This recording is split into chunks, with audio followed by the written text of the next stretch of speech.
আসসালামু আলাইকুম এভরিওয়ান। মায়াবিনী গল্পের 6 নম্বর পার্ট। তো চলো বেশি কথা না কইয়া গল্প শুরু করা যাক। রাতটা শেষ পর্যন্ত কেটে গেল উদ্বেগ নিয়ে নয়, বরং এক ধরনের অদ্ভুত শান্তিতে। কারণ আজকের দিনটা অন্যরকম। মিজান বেঁচে আছে, সে ফিরেছে, আর আজ সে আমাকে আবার বিয়ে করবে। সকাল, হাসপাতালের কেবিনে সূর্যের আলো হালকা করে পর্দায় লেগে আছে। আমি আয়নার সামনে দাঁড়িয়ে লাল শাড়ি ঠিক করছি, হাত কাঁপছে, চোখে কাজল, ঠোঁটে হালকা লিপস্টিক। কিন্তু এ সাজে আজ আমার ভয় আছে, কারণ আজকে বউ সাজটা কোনো পার্টির নয়, এটা একটা নতুন শুরু। ব্রেসলেটটা হাতে পড়তেই মনে হলো ঠিক যেন মিজান আমার কবজি জড়িয়ে আছে। তুমি আমার দরজার সামনে দাঁড়িয়ে গভীর নিঃশ্বাস নিলাম। কেবিনের দরজা খুলতেই মিজান বালিশে হেলান দিয়ে বসে আছে, চোখে সেই দুষ্টু পরিচিত রাজকীয় দৃষ্টি। আমাকে দেখে তার মুখে এক চিৎলে হাসি ফুটে উঠল। আল্লাহ, আজকে আমার মৃত্যু হলেও সমস্যা ছিল না, কারণ আমি আবার দেখে ফেললাম। আমি মুখ বাঁকিয়ে বললাম, মিজান। হাসপাতালে দাঁড়িয়ে ও হালকা হেসে বলল, ঠিক আছে, তাহলে বলি, আজকে গুলশান উত্তরা ঢাকার একমাত্র সুন্দর দৃশ্য আমার বউ। আমি চোখ ঘুরিয়ে বললাম, তুমি না একদিন আমায় পাগল করে ফেলবা। ও সামান্য সামনে ঝুঁকে বলল, তার আগে আমি তোমার হব। আমি বিছানার পাশে গিয়ে বসলাম। ও আমার হাতটা ধরে নরম গলায় বলল, বলো তো, ভয় পেয়েছিলে?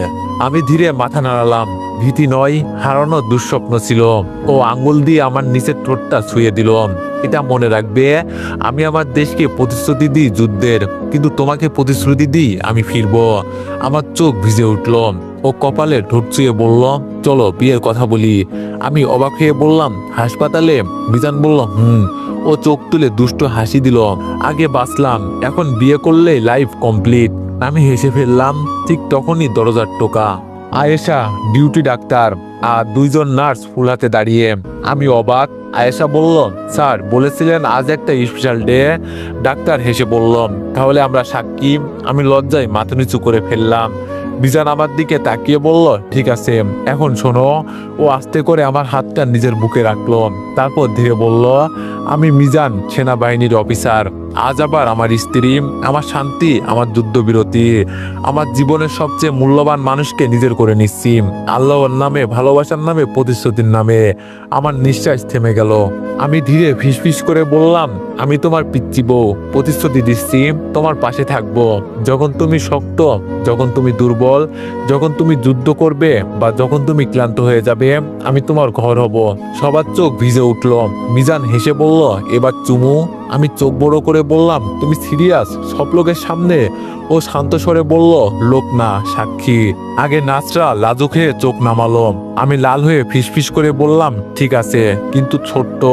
মিজান ধীরে আমার কপালে ঠোঁট ছুঁয়ে দিল। হাসপাতালের বাতাসে যেন নরম দোয়া ভেসে উঠল। আল্লাহ তাদের ভালো রাখুক। ও আমার হাত চেপে ধরে আস্তে করে বলল, এখন মনে হচ্ছে বেঁচে থাকার আসল কারণ পেয়েছি। আমি চোখ বন্ধ করে বললাম, কারণ? ও হাসলো, কারণ আমি শুধু দেশের নাম, আমি তোমারও সৈনিক। পরের দিন সকাল, হাসপাতালের চেক আপ শেষ। ডাক্তার কেবিনে ঢুকতেই আমি আর মিজান অপেক্ষা করছি। ডাক্তারের মুখে একটা শান্ত হাসি, ঠিক সেই হাসি যেটা ভালো খবর নিয়ে আসে। তিনি রিপোর্টটা দেখে বললেন, কংগ্রাচুলেশন স্যার, আপনি এখন স্টেবল। আর মাত্র কিছু প্রেসক্রিপশন আর কেয়ার দরকার। আজকে হাসপাতাল থেকে রিলিজ দেওয়া হবে। আমি যেন নিঃশ্বাস হারিয়ে ফেললাম। মিজান শান্তভাবে বলল, ধন্যবাদ, যুদ্ধটা কঠিন ছিল। ডাক্তার হেসে বললেন, যোদ্ধারা কখনো হারে না। আমি পাশ থেকে আসতে বললাম, বিশেষ করে যদি তার পাশে একটা পিচ্চি বউ থাকে। ডাক্তার হেসে ফেললেন। মিজান আমার দিকে তাকিয়ে সেই পরিস্থিতি চোখ দিয়ে বলল, এই পিচ্চি বউয়ের কারণেই আমার ফুসফুসে বাতাস নেয়, আর হৃদয় ধকধক করে। আমি লাজুকভাবে চোখ নামিয়ে ফেললাম। ব্যাগ গুছাচ্ছি, ওষুধ নিচ্ছি, আর মিজান বিছানায় বসে শুধু আমাকে দেখছে। আমি বিরক্ত হয়ে বললাম, কি দেখছো? কাজটা তো করতে দাও। ও ধীরে বলল, আমি প্রমাণ দেখাচ্ছি। আমি বললাম, প্রমাণ? ও গভীর গলায় বলল, এতদিন ভাবতাম ভালোবাসা শুধু অনুভূতি, কিন্তু আজ বুঝলাম ভালোবাসা মানে পাশে থাকা, কেয়ার করা, লড়াই করা। আমি চুপ হয়ে গেলাম। ও আবারও বলল, তুমি যদি অপারেশনের সময় ভেঙে পড়তে, আমি জিততে পারতাম না। চোখে পানি চলে আসলো। আমি ফিসফিস করে বললাম, তুমি ফিরে এসেছো, এটাই যথেষ্ট। হুইল চেয়ার নিয়ে নার্স এলো। মিজান সাথে সাথে বলল, আমার দরকার নেই, আমি হাঁটতে পারবো। নার্স মৃদু এসে বলল, স্যার নিয়ম। আমি হাত তুলে বললাম, হ্যাঁ বসো। ও চোখ ছোট করে বলল, আমি কি সৈনিক নাকি টেডি বিয়ার? আমি মুচকে এসে পাশে গিয়ে বসলাম। আমি বললাম দুটোই। নার্স চাপা হাসি দিল। ও বাধ্য হয়ে বসলো। হাসপাতালের গেটের সামনে আমি রিক্সা ডাকতে যাচ্ছি, ঠিক তখনই মিজান বলল, গাড়ি আনবে না? আমি বললাম, তুমি তো হাসপাতাল থেকে রিলিজ, ড্রাইভার আনতে সময় লাগবে। মিজান ধীরে বলল, রিক্সাতে তুমি বসবে, আমি থাকবো, আর বাতাস ধীরে ধীরে বইবে। আমি অবাক, তা তো হবেই। ও চোখ তুলে বলল, তাহলে জীবনটা পারফেক্ট। আমি হেসে ফেললাম। রিক্সায় বসাম আমি পাশে, আর মিজান ধীরে আমার হাতটা ধরল। তার ঠান্ডা আঙ্গুলগুলোতে জীবনের উষ্ণতা, হাওয়া নরম, রাস্তার শব্দ, আর মাঝে মাঝে মানুষ তাকাচ্ছে, কারণ একজন সেনা অফিসার আর তার লাল শাড়ি পরা পিচ্চি বউ। হঠাৎ মিজান ফিসফিস করে বলল, তুমি লাজুক হওয়ার চেষ্টা করছো কেন? তোমার লজ্জা তো শুধু আমার জন্য। আমি ধীরে বললাম, লজ্জা আমার, কিন্তু কার মনে হচ্ছে তুমি বুঝতে পারছো না? ও হাসলো, আস্তে করে মাথাটা আমার কাঁধে রাখলো। বুকের ব্যথা গেছে, কিন্তু এখন আরেকটা সমস্যা। আমি ভয় পেয়ে বললাম, কি সমস্যা? ও নিচু গলায় বলল, আমি তোমাকে চুমু খেতে চাচ্ছি। আমি অবাক হয়ে বললাম, রিক্সাতে? ও গম্ভীর গলায় বলল, আমি কাঁপা কণ্ঠে বললাম, মানুষ দেখবে তো? ও জবাব দিল, তারা দেখুক, কারণ আজ প্রথমবার একটা রিক্সায় একজন সৈনিক তার বউকে নতুন করে ভালোবাসবে। আমি কিছু বলতে পারলাম না। ও আমার হাতটা ঠোঁটে স্পর্শ করলো। রিক্সার গতি ধীরে, আকাশটা শান্ত, আর আমার হৃদয়টা ভরে গেল। বাড়ির সামনে রিক্সা থামতেই ও আসতে বলল, শোনো। আমি বললাম, হ্যাঁ। ও চোখে দুষ্ট হাসি নিয়ে বললাম, আজ রাতে শাড়ি খুলতে পারবে না। আমি প্রায় চিৎকার করে বললাম, কেন? তো গম্ভীর ভঙ্গিতে বলল, কারণ আজ রাতটা নতুন বইয়ের প্রথম রাত। আমার মুখ লাল হয়ে গেল। আমি ধীরে বললাম, তুমি হাসপাতাল থেকে এসেছো, প্রথম রাত পরে করবে। ও হেসে বলল, হাসপাতাল আমার শরীর দুর্বল করেছে, কিন্তু তুমি আমার ইচ্ছা শক্তি। আমি কাপা গলায় ফিসফিস করে বললাম, দেখা যাবে কে যেতে। মিজান ধীরে উঠে দাঁড়িয়ে বলল, আমি।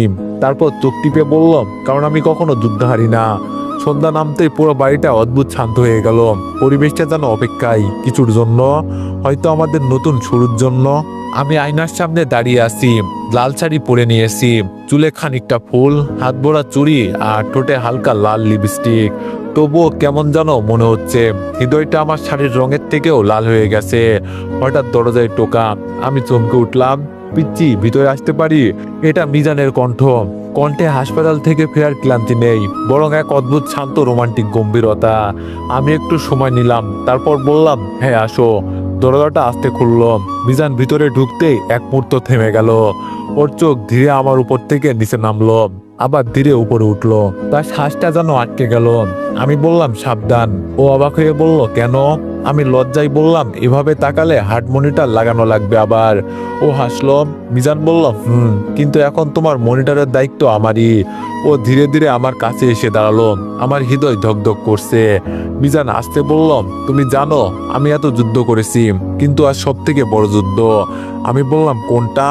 ও আমার নাকে আলতো টোকা দিয়ে বলল, তোমাকে স্পর্শ না করে থাকা। আমি চোখ বড় করে বললাম, তাহলে থেকো না। ও দুষ্ট হেসে বলল, অনুমতি আছে? আমি ঠোঁট কামড়ে বললাম, আমি কি না বলেছি? ও মাথা নেড়ে রহস্যময় স্বরে বলল, কিন্তু তোমার ঠোঁট বলছে হ্যাঁ। আমি লজ্জায় চুপ হয়ে গেলাম। ও হাত বাড়িয়ে আমার চুড়ি ধরা হাতটা ধরলো। চুরির ঝনঝন শব্দে মনে হলো পুরো ঘর লজ্জায় লাল হয়ে গেছে। মিজান আসতে বলল, এই হাতটাই এতদিন আমায় দোয়া দিয়েছে, ভয় দিয়েছে, ভালোবাসা দিয়েছে। এভাবেই ভালোবাসার খুনসুটির মধ্য দিয়ে আজকের রাতটা কেটে গেল। আমি রান্নাঘরে দুধ গরম করছি, তখন শাশুড়ি এসে বললেন, মিজানকে খুব খুশি দেখাচ্ছে, বাচ্চার কথা বলতে শুনলাম। আমি হালকা নাক ফুলিয়ে বললাম, ঠিক যেন সে নিজে প্রেগনেন্ট। শাশুড়ি হেসে দিলেন, বাচ্চার খবর ছেলেদের ভীষণ বদলে দেয়। তারা কঠিন থেকে নরম হয়ে যায়, জেদ থেকে দায়িত্ববোধ, আর যুদ্ধ থেকে রক্ষা দেওয়া। আমি থমকে গেলাম, কিন্তু আমি কি রেডি? শাশুড়ি আমার হাত ধরলেন, মেয়ে, সম্পর্ক শুধু দম্পতির না, পরিবারের। আর তুমি চাইলে এই গল্প সুন্দর হবে। আমি ধীরে মাথা নেড়েছি। বিকালে হাসপাতালে মিজান মাধবীকে নিয়ে চেক আপ করাতে গেল। মাধবী চুপচাপ বসেছিল। আমরা ঢুকতেই ও তাকালো, ধন্যবাদ, আজও এসেছো। উনি বললেন, এটা দায়িত্ব, তুমি একা না। আমি হালকা গলায় বললাম, আর রেসপন্সিবিলিটিটা ভাগাভাগি হবে, বুঝলা? মাধবী হালকা হাসলো। আমি খুশি। তুমি আমাকে শত্রু ভাবছো না? আমি আগুনের ইমোজি মুখ করে বললাম, শত্রু না, কিন্তু নজরদারিতে আসো। উনি জোরে হাসলেন। মাধবী আল্ট্রাসাউন্ড স্ক্রিনে তাকিয়েছিল। হঠাৎ স্ক্রিনে ছোট্ট হার্টবিট দেখা গেল, একটা টুকটুক শব্দ। মাধবীর চোখ ভিজে গেল, মিজানের চোখও ভিজে উঠল। আর আমি নিজের অজান্তেই হাসলাম, কারণ বুঝলাম এই ছোট্ট হার্টবিটটা শুধু মাধবীর না, এটা আমাদের সবার গল্প। নাস্তার টেবিলে সেই ঘটনা যেন পুরো বাড়িটাই সুনামি লাগিয়ে দিল। মিজান কিছু বলার আগেই দাদি কড়ি ভাঙার মতো চোখ বড় করে বললেন, এই ছেলে, তোরে একটা কথা বলি, বিয়া করে যদি বউরে শান্তিতে না রাখতে পারোস, আমি কিন্তু তোরে হারে হারে শিখাই দিমু। মামা চা খেতে খেতে হেসে বলল, মাধবী, কথা শুনে মনে হচ্ছে তুমি রিক্সাওয়ালার সঙ্গে পালাই বিয়ে করছিলাম, আর মিজান তোমারে জোর করে ধরে আনছে। সবাই হেঁটে লুটোপুটি, আর আমি তখন কান্না করতে লাগলাম। মিজান মাথা নিচু করে বসে আছে, মনে হয় ও রাতটা 3বার দেহ ছেড়ে গেছে, আবার ফিরে এসেছে। দাদি এবার আমাকে কাছে ডাকলেন। দাদি বলল, এই পুত, তুই এখন ঘর জামাই, এর মতো কান্দাস কেন? তোরে ভয় পাইছে নাকি? আমি নাক ছিটকালাম। আমি বললাম, দাদি আপনি বুঝেন না, এই লোকটা রাতে 3বার। মিজান বলল, এই পুরো টেবিল মাইক্রোওয়েভের পপকর্নের মতো বিস্ফোরিত। মামি পানি খেতে গিয়ে শ্বাস আটকে কাশছে। মামা হাসতে হাসতে চেয়ার থেকে প্রায় পড়ে যাচ্ছিল। মামা বলল, ওই মিজান, সেনাবাহিনী বলো আর রাজাকার, তুমি তো খালি যুদ্ধই করো। আমি আবার কান্না করতে লাগলাম। মিজান এবার ধীরে ধীরে দাঁড়িয়ে গেল, চোখে অল্প লাল। মিজান গম্ভীর গলায় বলল, শুনেন সবাই, এটা আমার স্ত্রী, ওর যত অভিযোগ সব আমার কাছে। ও কাউকে কিছু বলতে পারবে, কিন্তু আমি ওর বিপক্ষে একটা কথাও বলবো না, কারণ এই পিচ্চিটাই আমার পুরো দুনিয়া। তারপর হঠাৎ মিজান মাধবীর সামনে হাঁটু গেড়ে বসে বলল, তুই মামলা করবি কর, তুই রাগ করবি কর, কিন্তু একটা কথা মনে রাখ, আমি তোর স্বামী, আর তোর কান্নার কারণ আর কেউ হবে না, আমি হব তোর হাসির কারণ। আমি থমকে গেলাম, চোখ থেকে কান্না থামছে না, কিন্তু এবার সেটা ভয় নয়, অন্যরকম অনুভূতি। মিজান আবার বলল, আমাকে আরেকটা সুযোগ দিবে? আমি আস্তে করে বললাম, মামা দূর থেকে বলল, ওই এখনই হ্যাঁ বলো না, আগে নাস্তা খাও, না হলে এটাই আবার দুপুরে যুদ্ধ করবে। সবাই হাসিতে ফেটে পড়ল। মিজান আমার হাত ধরে চুপচাপ বলে দিল, আজ রাতে আর যুদ্ধ না, শুধু আদর আর শান্তি, কথা দিলাম। আমি লজ্জায় নিচু হলাম। উনার চোখে ভালোবাসার সেই নেশা আবার দেখলাম। মনে মনে বললাম, এই গুন্ডা স্বামীটা যতই বদমাইশ হোক, আমি হারিয়ে গেছি ওর ভালোবাসায়। নাস্তার টেবিলে নাটক শেষে দুপুর পর্যন্ত আমি একদম চুপ। মিজানও চুপ, কিন্তু চুপ থাকা মানেও ও ভালো হয়ে গেছে এটা ভাবলে বড় ভুল। বিকেলে নিজের ঘরে কাপড় ভাঁজ করছিলাম, হঠাৎ দরজায় টোকা। আমি বললাম, কেউ আইছেন? দরজা খুলতেই দেখি ওই গুন্ডা স্বামী, 2 হাতে সুটকেস, মুখে হাফা মুক্ত হাসি। আমি বললাম, এই ব্যাগ কেন? আবার কোথাও যাইতেছেন নাকি? মিজান ধীরে ধীরে এগিয়ে এসে বললাম, আমরা যাচ্ছি হানিমনে। আমি বললাম, আমি যাব না, আমি ছোট, আমার ভয় লাগে। মিজান বলল, তোমাকে কে জিজ্ঞেস করছে? তুমি আমার, মানে তুমি যাবে? আমি বললাম, না আমি যাব না। মিজান হঠাৎ ব্যাগ নামিয়ে আমাকে একটানে কোলে তুলে নিল। আমি বললাম, এই আমাকে নামান, আমি চিৎকার করব। মিজান বলল, চিৎকার করো, তবে মনে রাখো, তুমি যতই চিৎকার করবে ততই জোরে আমি বলবো। আহারে, আমার লজ্জাবতী ফুলটাকে ভয় লাগছে। আমি লজ্জায় থমথম। না না, থামেন। আমি সাদা সালোয়ার কামিজ, খোলা চুল, কাঁধে ছোট ব্যাগ, আর মিজান কালো শার্ট, কালো সানগ্লাস, পকেটে হাত। দেখলে মনে হয় আমার বডিগার্ড নাকি হিরো। চারপাশে মেয়েরা তাকাচ্ছিল, আর সে হাঁটছে কনফিডেন্স হয়ে। আমি বললাম, এই সবাই তাকাচ্ছে, আপনি একটু স্বাভাবিকভাবে থাকেন। মিজান বলল, মানে আমি কি তোমার জামাই না? দেখুক। আমি মুখ ফুলালাম। বিমানে ওঠার সময় মিজান আমাকে জানালার সিট দিল, নিজে পাশে বসলো। মিজান আসতে বলল, শোনা বউ, ভয় পাবা না, আমি আসি। হায় আল্লাহ, কেন জানি উনার কণ্ঠে শান্তি আছে। আমি মাথা ওনার কাঁধে রাখলাম। মিজানের ঠোঁটের কোণে হালকা হাসি। এখন রাগ নাই। আমি ছোট্ট স্বরে বললাম, আপনি ভালো থাকলে আমার রাগ থাকতে পারে। হানিমনে যাব কক্সবাজার। রাত 8টা, সমুদ্রের শব্দ, বাতাসের গন্ধ। আমি বারান্দায় দাঁড়িয়ে চুল উঠতে দিচ্ছিলাম, হঠাৎ পিছন থেকে মিজান আস্তে জড়িয়ে ধরলো। উষ্ণ হাত, ঠান্ডা বাতাস, হৃদয়টা কেমন যেন দুলে উঠলো। মিজান বলল, আজ আমি কিছু চাই না, আজ শুধু তোমাকে অনুভব করতে চাই, তোমার হাসি, তোমার ভয়, তোমার রাগ, সবকিছু। আমি বললাম, কেন? মিজান বলল, কারণ আমি এই সমুদ্রের মতো, আর তুমি আমার ঢেউ। যতই দেরি করো, শেষমেশ আমার কাছেই ফিরে আসো। আমি চোখ বন্ধ করলাম। ওনার বুকে মাথা রাখতেই মনে হলো, হয়তো এটাই ঘর, এটাই শান্তি, এটাই আমার মানুষ। হঠাৎ সে আমার কানে ফিসফিস করে বলল, আজ আর রাগ কইরো না, কারণ কাল সকালে সূর্য ওঠার আগেই আমি তোমাকে চমকে দিব। আমি বললাম, চমক কেমন? মিজান হাসলো। বউ, সেটা রাত পার হলেই জানবা। আমি লজ্জায় বললাম কিন্তু প্লিজ আজ আর যুদ্ধ কইরেন না, আমি শান্তিতে ঘুমাতে চাই। মিজান আলতো করে আমার কপালে চুমু দিল। আজ শুধু ঘুম, কাল থেকে আবার আমি তোমাকে পাগল বানাবো। মিজান বলল, ঘুমাও, আগামীকাল তোমাকে একটা চমক দিব। আমি ক্লান্ত কণ্ঠে জিজ্ঞেস করলাম, কি চমক? সে মিষ্টি গলায় বলল, সকাল হোক তখন জেনে যাবা। পরের দিন ভোর, সূর্য ওঠার আগেই কেউ আমার হাত ধরে টানতে লাগলো। আমি ঘুম জড়িয়ে বললাম, কি হলো, কোথায় নিচ্ছেন? মিজান বলল, চলো, চমক শুরু। আমি বিরক্ত হয়ে বললাম, আমি ঘুমাইতেছি, চমক অপেক্ষা করতে পারে। মিজান কোনো কথা বলল না, হঠাৎ আমাকে কোলে তুলে নিল। আমি হকচকিয়ে গেলাম। এই ছাড়েন, মানুষ দেখবে তো। সে কোনো পাত্তাই দিল না, বলল, তুমি আমার বউ, আমি যেখানে খুশি নেব। আমি চুপ। সে আমাকে নিয়ে গেল সমুদ্রের ধারে।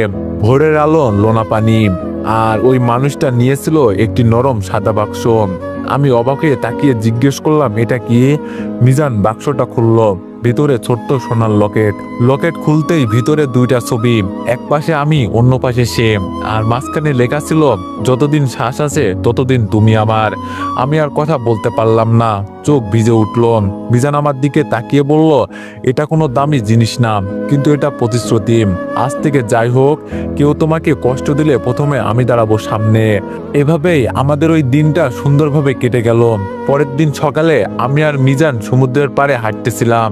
সেই দিন সকালটা অন্য দিনের মতো ছিল না।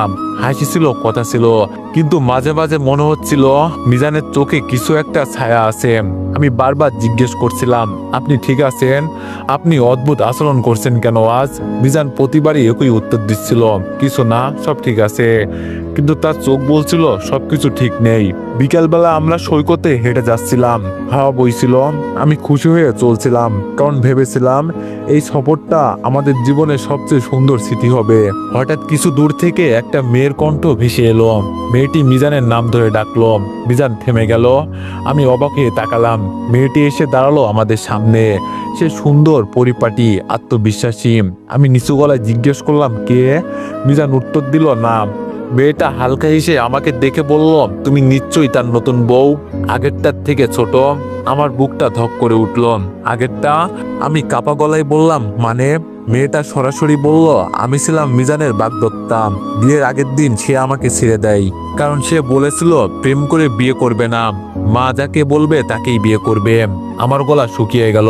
আমি মিজানের দিকে তাকালাম, সে চুপ, চোখে জল জমে উঠছে, কিন্তু সে এখনো কিছু বলছে না।